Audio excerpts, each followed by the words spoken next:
सिराज मुनीर पर एक बड़ा नुकता है खत्म नबूवत के हवाले से भी, ये समझिए। चमकता हुआ चिराग सिराज मुनीर है। हजरत अनवर शाह कश्मीरी रहमहुल्लाह ताला बहुत बड़े आलिम गुजरे हमारे हिंदुस्तान के, और कमाल का हाफजा था उनका। उनके बारे में आता है कि किसी लाइब्रेरी में वो गए और किताब पढ़ी बैरूत गालबन, तो वापस आकर पूरी किताब लिखवा दी। यादाश्त अल्लाह ने इतनी दी थी, वो अल्लाह वाले थे, उनके दिमाग में फजूल चीज़ें नहीं होती थी। तो उन्होंने सिराज मुनीर की एक बड़ी ज़बरदस्त तत्बीक की है। हाँ, फरमाया सूरज की आमद से पहले जब सूरज नहीं होता, रात की तारीकी होती है, घर घर में चिराग जल रहे होते हैं, घर घर में बल्ब रोशन होते हैं, हर गली और मोहल्ले में बल्ब रोशन होते हैं।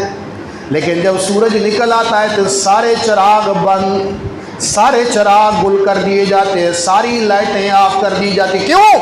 रोशनी जो आ गई, चिराग जो आ गया, सूरज भी आ गया। आदम की शक्ल में एक चिराग रब ने रोशन किया, हजरत नूह की शक्ल में दूसरा चिराग रोशन किया, ईसा और मूसा, यूसुफ और नूह की शक्ल में दुनिया में छोटे छोटे चिराग। ये सारे नबी और रसूल महदूद ज़माने, महदूद इलाके के लिए नबी आए। फिर आखिर में नबियों का इमाम आया, सबका सिरदार आया। रब्बुल आलमीन ने फरमाया वदाइयन इलल्लाहि बिइज़्निही व सिराजम मुनीरा।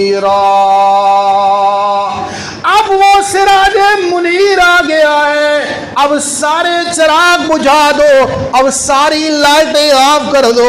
अब क़यामत तक के लिए इस सिराज मुनीर ने सारी दुनिया को इल्म व हिकमत की रोशनी अता करनी है। हाँ, अब यहाँ खत्म नबूवत की बात भी समझ लीजिए।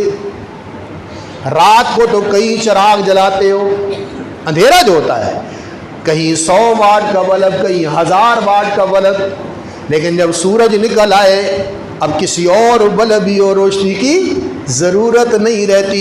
जिस तरह आसमान दुनिया पे सूरज के तुलू हो जाने के बाद किसी और लाइट और बल्ब की ज़रूरत बाकी नहीं रहती, इसी तरह सिराज मुनीर के आने के बाद किसी नबी और रसूल की ज़रूरत भी बाकी नहीं रह गई। समझ आई? और सईदा आयशा सिद्दीक़ा रज़ी अल्लाह ताला ने क्या खूबसूरत फरमाया, फरमाया लना शम्सुन वलिल आफाक़ि शम्सु व शम्सी खैरुम मिन शम्सिस समा व शम्सी खैरुम मिन शम्सिस समा फ़इन्न शम्स ततलउ बादल फज्र व शम्सी तालिउन बादल इशा।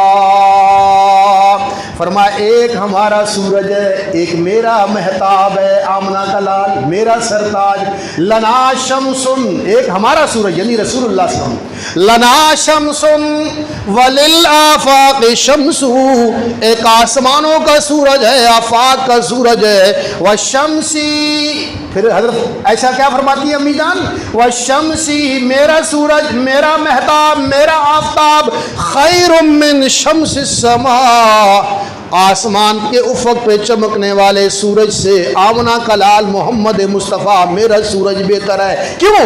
फरमाया व शम्सी तालिउन फ़इन्न शम्स ततलउ बादल फज्र, वो सूरज जिसे दुनिया देखती है वो तो फजर के बाद तुलू होता है। व शम्सी तालिउन बादल इशा, और मेरा सूरज आमना का लाल इशा, फजर के इशा के बाद तुलू होता है। रात का अंधेरा छा जाए, हर तरफ अंधेरा, सूरज जा चुका है, लौट चुका है अपने मकाम पे। लेकिन आमना के लाल का कमाल ये था कि घर में दाखिल होते तो रोशनी इतनी थी कि सुई भी तलाश की जा सकती थी।